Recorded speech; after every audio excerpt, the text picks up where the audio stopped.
Yo, what's up, G? I currently run a personal brand in men's self-improvement sitting at 100K followers. I sell a Aight. course but can't convert them sales. What tips do you have for getting more sales? This is my bread and butter. The word genius is thrown around a lot. Give you some background. I've sold millions of dollars worth of courses. I have multiple ClickFunnels, Comma Club awards. One of the things I used to do, I would actually run businesses for other influencers in the fitness space. A lot of guys who are famous YouTubers and they came out with courses. I came out with the course. I ran their whole businesses. I did everything and they just had to keep making videos and we would split the profits. Some of the guys don't want to be mentioned, some do. I don't need the accolades. I just need the fucking money. This is what I would do if I was you. A lot of guys, they go for the sale first. They go for the big sale. I think that's a mistake. What you want to do is model what a lot of big companies do. First, you give these guys something free.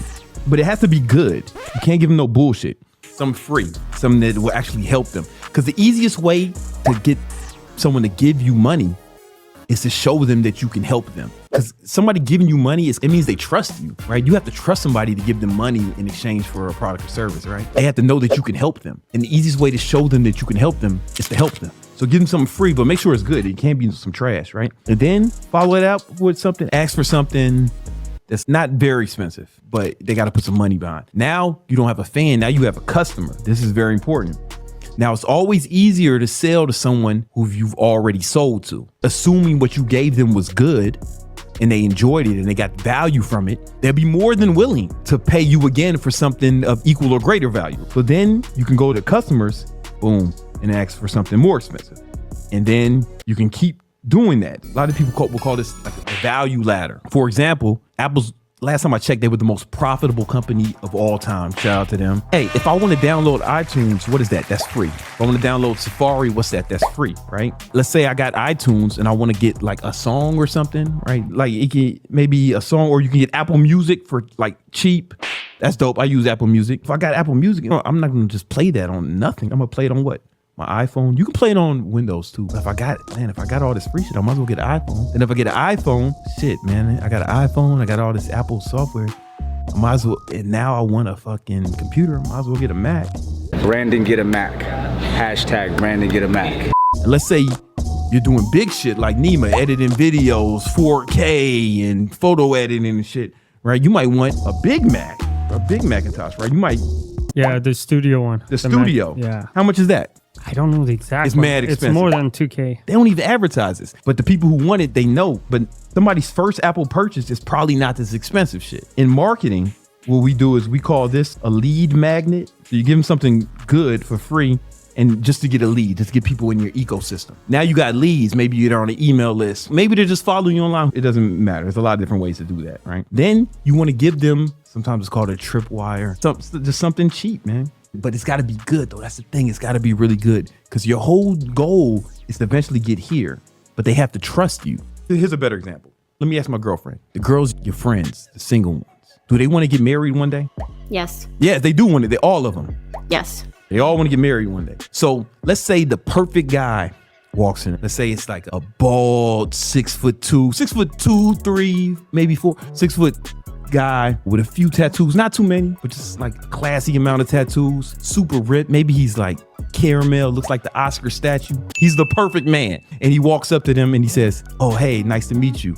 Will you marry me?" How's that going to work out for that guy? She don't know him. You might meet the girl, you get her phone number or get her Instagram or whatever the fucking kids do. You know what I'm saying? With the girls, you meet her. That's free. It's a very low investment. Then maybe you go on a date. Okay, you go on a date. Now you are on a date with her.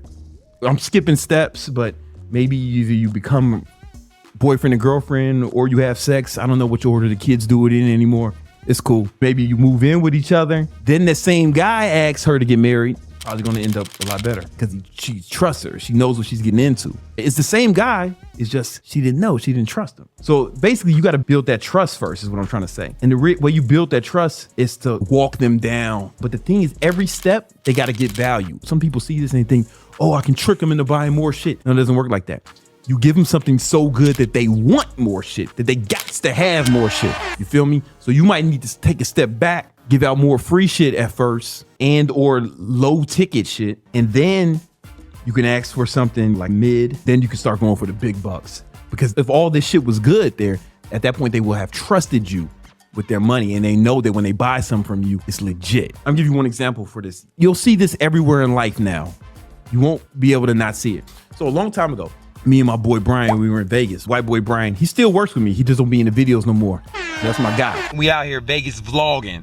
White boy Brian, it's not racist. That's actually his name. Y'all being racist. And like being a white boy, there's nothing wrong with that. Anyway, white boy Brian, we were in Vegas. We thought, oh man, we're in Vegas. You know what would be a good idea if we went to the strip club? All right, we about to go to the strip club. We were thinking about it. Cab driver said, hey, you guys going to the strip club? I'll take you for free. I'm like, for free? That's what's up. This is amazing. What a great hospitality.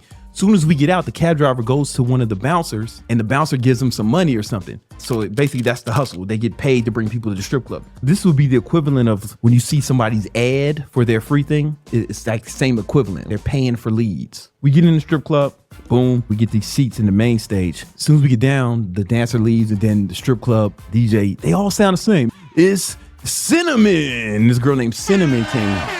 She had like cinnamon colored hair. Presumably that's why her parents named her that. And she comes through and white boy Brian was really feeling Cinnamon, bro. He was really feeling her. And she came over, she get to twerking in front of him, doing all that shit. And he does what? Gives her $1. Boom. I did not give her $1. She was white. Nothing wrong with being white, just not my thing. Just not my thing. Anyway, white boy Brian gives her $1, right? And then she gets off stage. You know what happens when you give the girl on stage some money. When she gets off stage, she's gonna come straight to you. Why? It's easier to sell to somebody who you already sold to, right? So he became a customer at this point. Boom. She comes to him.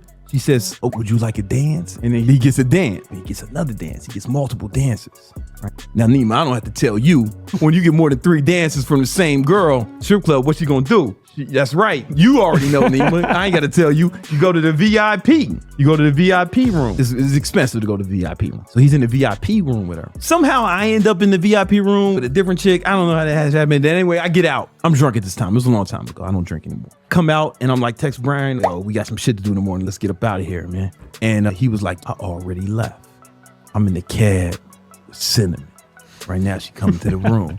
I'm like, oh shit. I had this weird feeling of both pride and jealousy. And I'm like, this motherfucker's a G. So anyway, our rooms were adjacent to each other. I get to the hotel, go up the elevator, and I come out the elevator, and I'm walking to my room, but I gotta walk past Brian. As he opens the door, he's got his shirt off, and Cinnamon comes out. I'm like, yo, man, that was quick. She walks by, and I was like, yo, Brian, what happened, man? He's like, nah, she wanted $500. So here's the thing. She didn't go out asking. She worked them down, and she would have got it for most guys. He had $500. It just wasn't his thing. You know what I'm saying? She didn't come out soliciting fucking sex for money. She worked him down the value ladder.